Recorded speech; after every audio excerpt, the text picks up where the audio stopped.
Good afternoon. I know that you've had a very hectic 3 days of talking about something that is extremely important for the planet.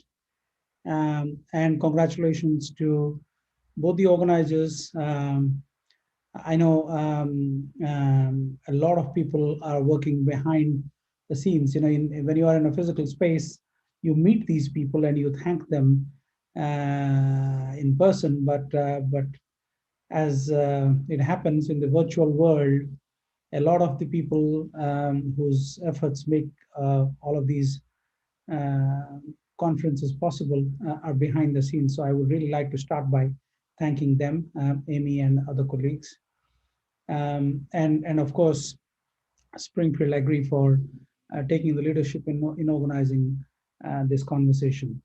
I'm a big advocate for switching from soil chemistry to soil biology.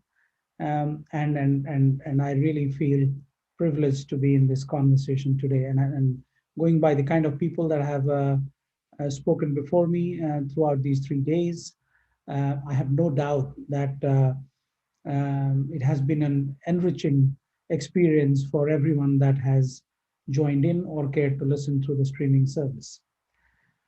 We at UNEP, of course, as the world's environmental authority, we value um, ecosystem services above everything else. Because when we have our ecosystems resilient and the environmental degradation stops, then of course everything will change. And as the numerous studies that UNEP's flagship report, the emissions gap report, the production gap report, and of course many other reports that have come out in the last few months, um, and the thousands of studies that one gets to read about from very substantive scientists, academics from around the world, there is no doubt in anyone's mind, unless, of course, you're living in an alternate reality universe, that we are in a very bad place. And when I say we are in a very bad place, I'm not talking about the 8 million species that inhabit the planet or Mother Nature itself. I'm talking about us, the humans. We are in a very bad place because what we have done to the planet in the last 100 years is unparalleled in its destructive reach and mindless wastage that pervades the landscapes. And unless that stops, there is little chance for us. And I say this not as someone who cares about Mother Nature, I do, but as someone who cares about my own species, the humans, because the damage will be to us. And of course, other species will also suffer. But once we are removed from the scene, Mother Nature would go on and heal herself, heal the ecosystem, heal the web of life, and the fabric of this amazing planet. And then, of course, the Earth will be back again, but not us. So, even if we are very selfish, we really need to take the science seriously. And when we talk about the science, what are we talking about? We're talking about the evidence that the Siberian permafrost is melting. Ice sheets are breaking away from the poles, and some of them, the Icelandic ice sheet or the Greenland ice sheet, actually have enough water that could pretty much help the sea levels rise by meters and not by centimeters.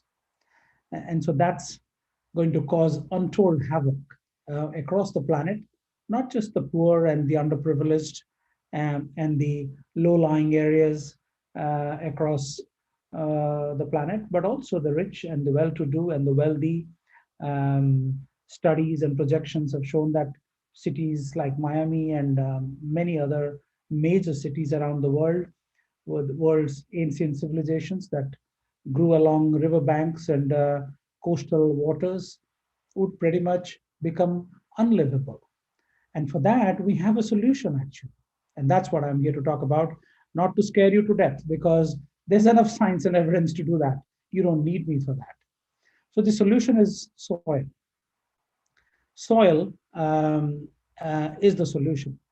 if we switch from soil chemistry to soil biology, if we talk about regenerative agriculture, I have had the privilege of working alongside millions of champions in this space, and I'm referring to the work that is currently underway in Andhra Pradesh state of India, where with the leadership of the government, the smallholder farmers, which number to about 6 million, are actually switching from soil chemistry to soil biology through a regenerative farming process, borrowing from the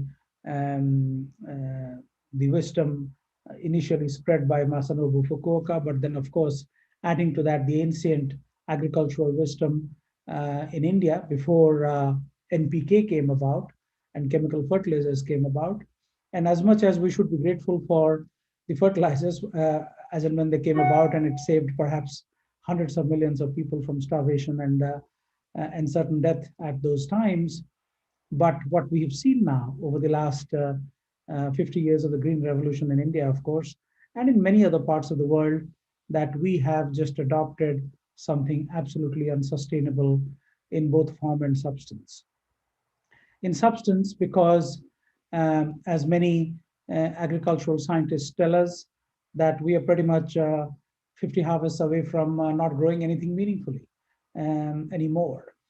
And in form, because what it does beyond agriculture is absolutely terrible in terms of the endocrine disruptors, in terms of the glyphosates, in terms of the carcinogens, in terms of the toxins that get into not just our bloodstreams, but that of many other species, the neonicotinoids that destroy the colonies of the bees. One could just go on and on and on. It hasn't done us any good. The short-term gains can be talked about and perhaps appreciated, but in the longer term, it is not something that will stand us in good stead. And that is why conference such as this, Save Our Soils, is absolutely, absolutely important. And that's why I started by congratulating the organizers and the speakers and those that care to join the conversation. And there's a very significant reason for that, because when you are trying to walk away from something that has seemingly kept you in good stead, and all research points to the fact that that the current agricultural production architecture is centered around it, it needs very brave people to actually walk away from it and go back to the basics and try something that will really, really help the planet. And then going back to the Andhra Pradesh experiment, where they have so far they've converted more than 700,000 farmers already in the last 5 years. And I was just there a few weeks earlier, and I met the chief minister of the state. It's a state of about 50 million people. And I met the chief political executive of the state. And I was basically, I told him that I'm here to thank you, because leadership like this is simply not found anywhere else. And this needs to spread. The word needs to spread. And I would be so proud to talk about your work. Not the politicians who have shown great wisdom, of course, but the work of the women farmers and the hundreds of thousands of them that are actually changing from from synthetic chemical agriculture to a process of bioinoculation and regenerative farming, thereby showing us what is possible when you are resolute in your belief and in switching the practices. I had the privilege of meeting villagers from 93 villages in the tribal areas of the state.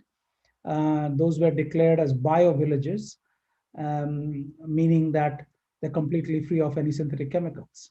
And, uh, and then most of these women are perhaps those that have never been to a school, spent their lifetimes in the agricultural fields, and you just feel so uplifted in their company, that the pride in they take in what they have achieved, their accomplishments, which are at the frontiers of a planetary scale paradigm shift, is absolutely worth appreciating in every forum. And so forgive me if you're talking so much about them.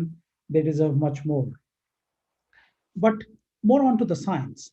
What is happening there is that when they started, they pretty much had no earthworms to talk about.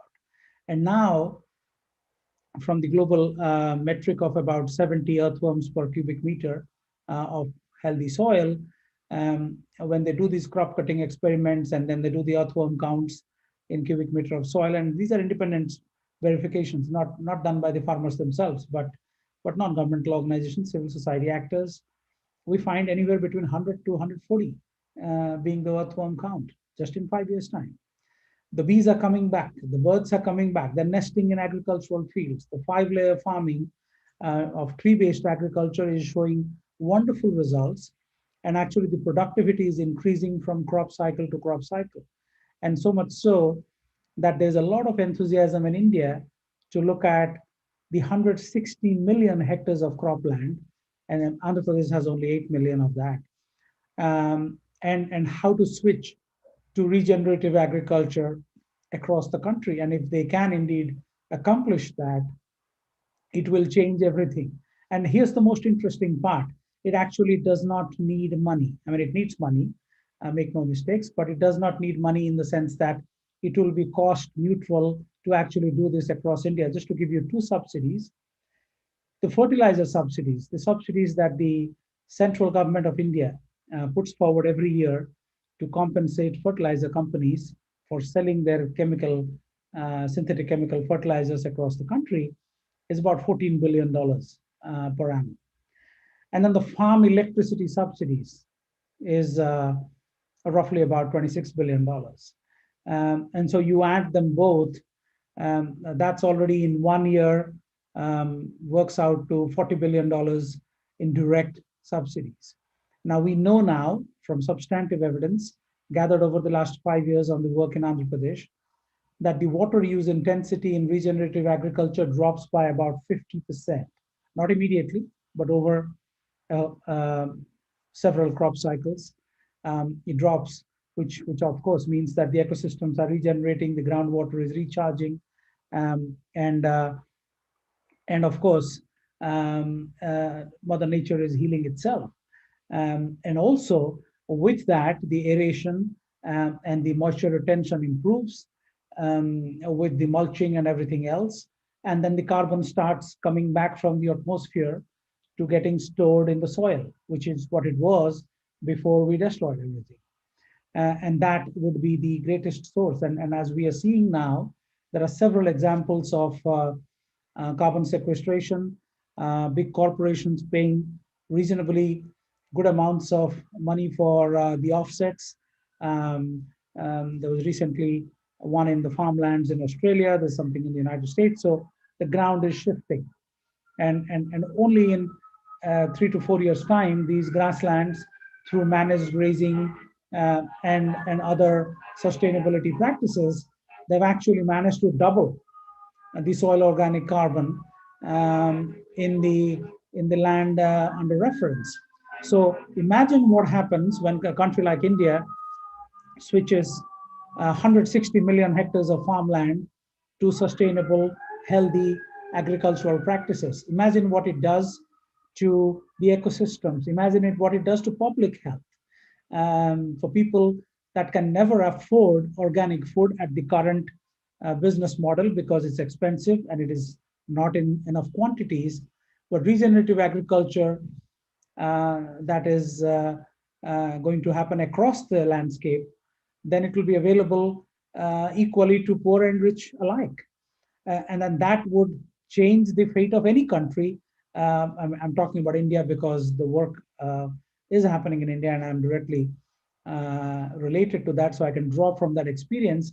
But other countries are looking at it. Rwanda is looking at it. Mexico is looking at it. Indonesia is looking at it. And a lot of other countries are now showing great interest in looking at it.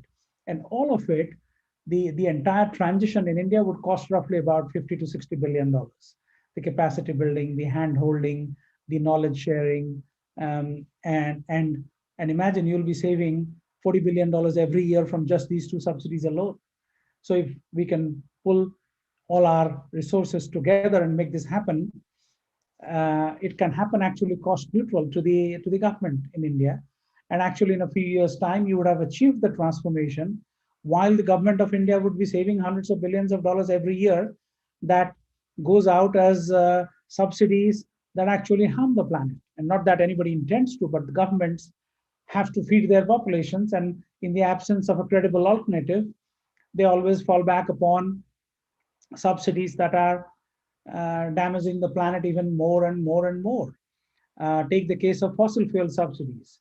Everybody talks about fossil fuels being bad for the planet. Everybody knows it. The science is clear.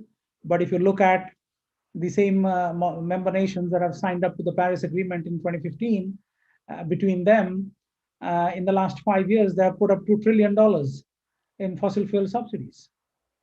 And that doesn't add up, because you can't wish something away while you keep feeding the monster. And so that's where the switch needs to happen. And I'm proud that several member countries of the UN are actually leading the way, challenging fossil fuel subsidies, not offering any themselves. So walking the talk. And I sincerely hope, as the Secretary General repeatedly says, that we need to move away from coal. We need to move away from fossil fuels. There are other sources of energy. If we put in the right kind of research, the right kind of R&D resources to catalyze these opportunities, then of course we can break clean from these destructive sources of energy and move on to more sustainable sources of energy. So let me close by saying this, that we have a tremendous opportunity in the run up to COP26 in Glasgow. And the tremendous opportunity is to empower people. And I have a theory of change, if you indulge me. And the theory of change is very simple. A, identify and incubate ideas with transformative potential. Because we don't have the time for boutique scale ideas. We have 10 years to turn the tide. Otherwise, we're doomed. Anybody that tells you that by 2050 we'll do this, or by 2100 we'll do this, are either kidding themselves or us. We really need to act now. Yes, I mean, you may achieve complete net zero by 2050 or 2045 or 2040, depending on which country it is. More power to you. But then the action has to start today, or yesterday for that matter. We cannot keep talking about 2050 and not doing anything. That hasn't done us any good in the last 30 years since the Rio Conventions happened. So we really, really need to understand that action is the need of the hour. And in the run up to Glasgow, let us all regenerative farming enthusiasts come together and bring not just the activists together or the farmers, but also those that make regulations, the scientists, the governments, and everybody come together and then make a big splash in Glasgow for soil being the solution that we are all desperately looking for. And I have zero doubts in my mind that soil can be that solution in drawing the carbon from the atmosphere and storing it for eternity. Thank you.